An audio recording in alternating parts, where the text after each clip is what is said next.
So let's talk about how the Yankees just played in Toronto because that was brutal. That went as badly as it possibly could have.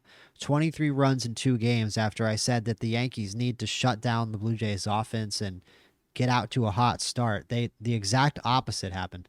The moment the Blue Jays went up 2-0 at the start of game 1, we might as well have already been down 2-0 in the series to my eye. Even with Fried going in game 2, because I knew that's how the Blue Jays offense worked. They're a momentum offense. You can't let them get going, and they got going in those first 2 games. And it's going to be hard to stop. I don't really think the Yankees are going to win game 3 with Rodon, to be honest with you. He did an okay job of managing his 2 starts against the Blue Jays this year, 5 innings in each, 2 runs earned in each. Not bad, but this is a different Blue Jays team. It's a more motivated Blue Jays team, and it's a Blue Jays team that right now is just better than the Yankees, especially on the offensive side of the ball. The Blue Jays have the kind of offense that you want to have as a manager, that you want to have as a coach, that you want to have as a fan. I feel like even when the Yankees take a good at bat, they're just doing it to say that they did it. You know what I mean? When they see a lot of pitches, they're just seeing a lot of pitches to say that they saw a lot of pitches. I feel like each individual member of the Yankees, they don't really understand why they're working deep counts, why they're supposed to be harder to get out on 2 strikes, why it's important to put the ball in play. It's just something the front office told them to do. Hey, we strike out too much, cut down on that. Let's get Bellinger, let's get Goldschmidt, let's work on the 2-strike approach. The Blue Jays have a real proper offense. They're setting each other up, right? They're thinking down the line. They're aggressive when appropriate and patient when appropriate. They apply pressure early to make you make mistakes. And that's why I know the Yankees don't have a prayer. And I'm going to have to go back on something that I said in literally my last video, my last baseball video at least. I don't see a way that Cam Schlittler wins game 4. And that's one of the things that I wanted to say in this video. That I really think that the Blue Jays can beat Cam Schlittler, and it's not just because they did so well off him in his 1 start against them this year. Actually, my apologies. He pitched 2 games against them this year. 6.2 innings pitched, 12 hits, 6 earned runs, with only 5 strikeouts across 12 innings. That doesn't sound like the Cam Schlittler I know, and that's exactly what I'm saying. I did that breakdown of his fastball in my last video. His fastball comes out of the hand, and it sort of looks like a slider when he releases it. It has this little hump coming out of his hand that makes hitters be insanely late on it. They don't see it till way too late, till it's basically already past them. Well, how do you hit a pitch like that? How do you hit a fastball like that? You stand up a little straighter and try to put the bat on the ball. You know, like how the Blue Jays approach all of our pitchers. That is the Blue Jays hitting approach. When in doubt, stand up a little straighter, get on top of the ball, and just try to do something with it. Keep it real simple. Those patient at-bats from Guerrero and from Kirk that result in those big swings are only possible because of the aggressive hitters in front of them setting the table. And against a fastball like Cam Schlittler that has all of that movement, if you can actually get the bat to it, which the Red Sox couldn't, and I know the Blue Jays can, if you can actually get the bat to it, good things are going to happen if you're the hitter. That movement provides more spin. The ball's going to go further when you hit it, and you don't need to hit the ball as hard.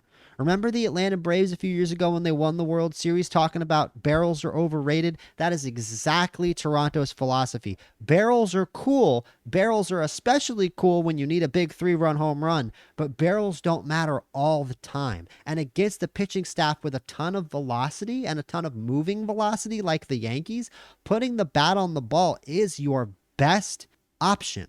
It's better than being patient. The Yankees like it when you're patient because you can try to be patient. They'll just throw strikes at you. The Yankees love throwing strikes. The Blue Jays love hitting strikes, right? They love hitting bad strikes even because they don't care about barrels. They care about the fact that the Yankees' biggest weakness during the entire Aaron Judge era, the scouting report on how to beat the Yankees has been and continues to be just put the ball in play.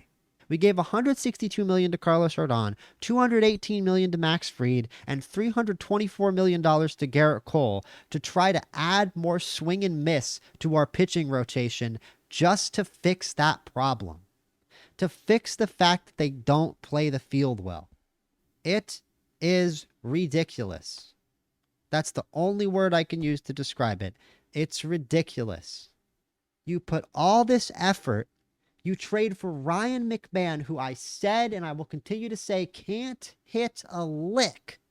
We have to watch Ryan McMahon in the batter's box, swinging at air over and over and over again, just to try to add some damn fundamentals to this roster, when the reason why this team doesn't have fundamentals is because they don't want to. The mentality is wrong. The mentality of the team is wrong and will continue to be wrong.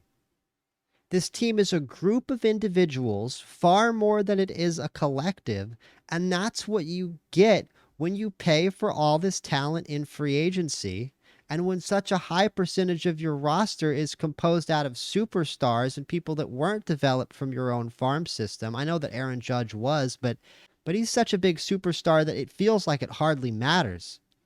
This is a very egotistical team of individuals. And the Blue Jays used to be that. And that's why the Blue Jays have us beat. Because Vlad Guerrero Jr. clearly recommitted himself. Remember when he was a fat, overweight third baseman? Everyone said that he was a Nepo baby and that he was going to be a bust. And now he's a great defensive first baseman. He's fixed his issues in the batter's box, and he looks skinny. He looks fantastic. He looks skinnier than he ever has in his career. And even without Bo Bichette, this team still feels like the best offense in the American League, because the Blue Jays are a team and the Yankees are a group of individuals led by Aaron Boone, with a captain in Aaron Judge, who, despite having a great offensive performance this season, this postseason even, and in his postseason career in general, is still one of the biggest problems when it comes to those mistakes, to those little mental mistakes when it matters the most. And what this team is going to have to do if they want to have any hope against the Blue Jays, because I'm sorry, the Blue Jays are going to score runs. They're going to have to build off that 7 runs that they scored in game 2 after they went down 12-0, or 11-0, excuse me. And they're going to have to hit with runners in scoring position. And I mean consistently. Probably more consistently than the Aaron Judge Yankees ever have. Our hope in this series is that the Blue Jays are probably realistically going to have to get really cold. They're going to have to go from really hot to really cold. They're a momentum offense, and I guess in theory, you just have to take the momentum away. But to me, it just seems like the Blue Jays are having a blast right now. It just seems like they're having fun kicking our ass. And that's one of the worst places you can be in sports. This feels like we're in the middle of a drubbing. And for the Blue Jays, in many, many ways, it's been a historic drubbing. I mean, if you want to put a kibosh on that whole Cam Schlittler thing, Trey Savage set the Blue Jays postseason strikeout record for a game by the 4th inning yesterday.